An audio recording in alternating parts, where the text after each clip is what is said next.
Shalom, selamat pagi, salam sejahtera untuk kita semua. Berjumpa lagi dalam ibadah Renungan Pagi HKBP Resort Batam. Untuk memulai ibadah, mari kita mengangkat lagu pujian.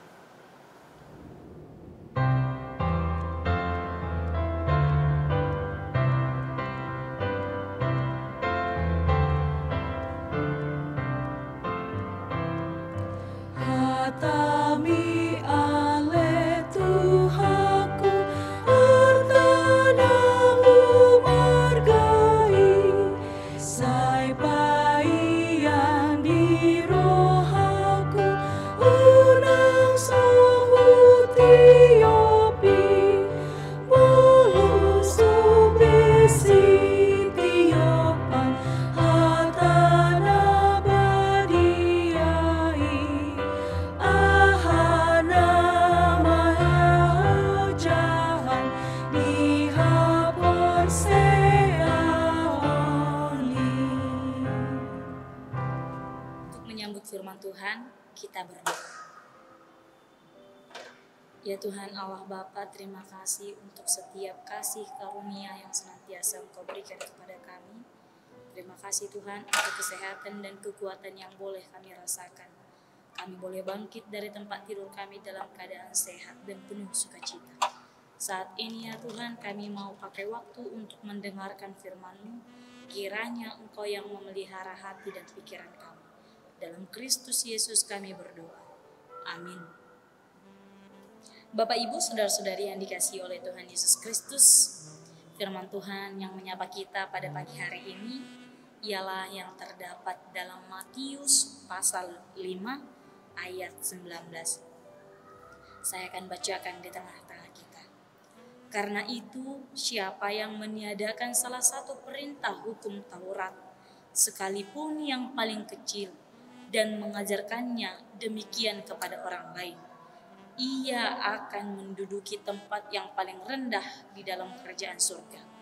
Tetapi siapa yang melakukan dan mengajarkan segala perintah-perintah hukum Taurat, ia akan menduduki tempat yang tinggi di dalam kerajaan surga.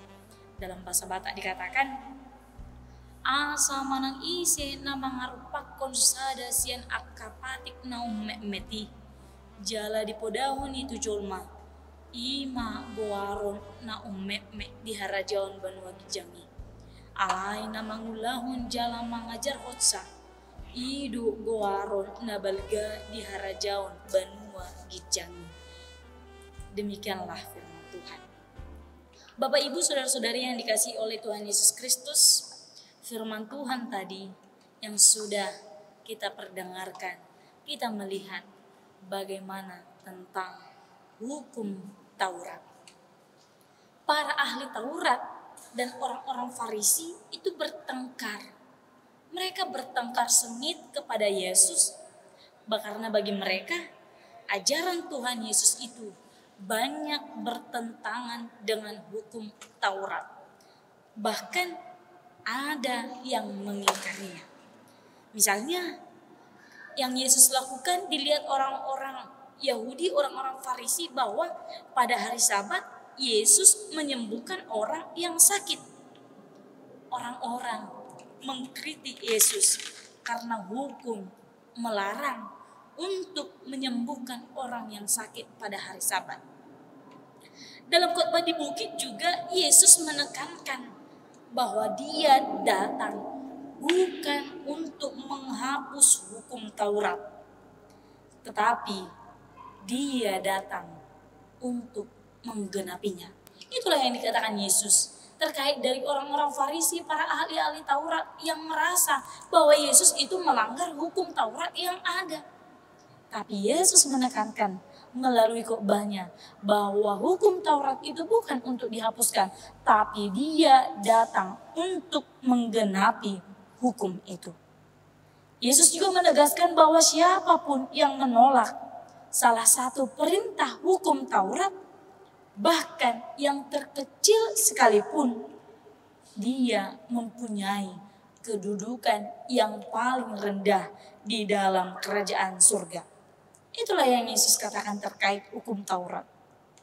Tapi bagi Yesus, hukum Taurat itu tidak ada artinya jika hanya dilihat dari peraturan agama saja. Yesus menegaskan bahwa yang terpenting bukanlah menjaga kemurnian ajaran hukum, tapi bagaimana hukum itu diamalkan dan dialami dan dilakukan dalam kehidupan sehari-hari. Maka bukan hanya untuk menjaga kemurnian hukum Taurat itu. Itu yang Yesus tegaskan, bukan. Bukan hanya sekedar melihat hukum Taurat itu, tapi hukum Taurat itu dilakukan. Bagaimana hukum itu diamalkan dan dialami dalam kehidupan sehari-hari. Bapak, Ibu, saudara-saudari yang dikasihi oleh Tuhan Yesus Kristus, Taurat memiliki makna jika makna sebenarnya dijiwai oleh tindakan dan pandangan hidup seseorang. Taurat merupakan inspirasi yang membimbing manusia menuju kebaikan dan menjadi sumber akhlak dalam tindakan dan perbuatan dalam hidup. Bagi Yesus, orang-orang seperti itulah yang akan menduduki tertinggi di dalam kerajaan surga. Maka sebagai pengikut Kristus seringkali kita hanya bertindak sebagai pendengar atau pembaca firman. Firman Tuhan yang telah dibaca dan didengar belum merasuki dan menjiwai seluruh cara hidup keagamaan dan sosial kita. Tuhan Yesus memanggil kita bukan hanya untuk menjadi pendengar dan pembaca firman-Nya, namun terlebih lagi untuk menjadi pelaku firman-Nya. Inilah yang diinginkan Yesus bagi kita. Bagaimana kita menjadikan hukum Taurat itu sebagai pembimbing kita untuk melakukan ajaran perbuatan yang baik.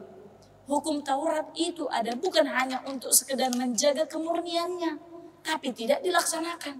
Tapi hukum Taurat itu ada dan dilaksanakan. Maka dari hukum Taurat itu kita harus memahami dulu hukum Taurat itu. Kemudian kita lakukan perintah dari hukum Taurat itu. Kemudian kita menjadi pelaku.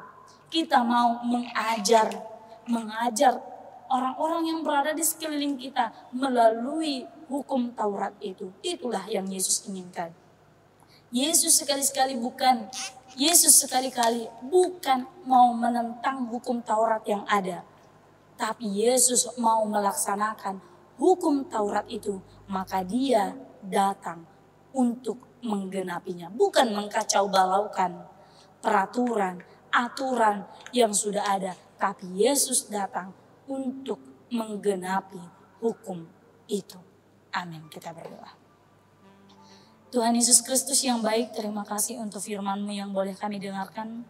Pada saat ini kiranya Engkau yang berikan kepada kami hikmat dan kebijaksanaan, supaya kami mampu melakukan apa yang sesuai dengan kehendak-Mu ya Bapa. Tuhan Yesus Kristus, satu hari ini aktivitas kami serahkan seluruhnya hanya ke dalam tangan pengasihan-Mu. Dalam Kristus Yesus kami berdoa. Amin. Sampai berjumpa, Tuhan Yesus memberkati.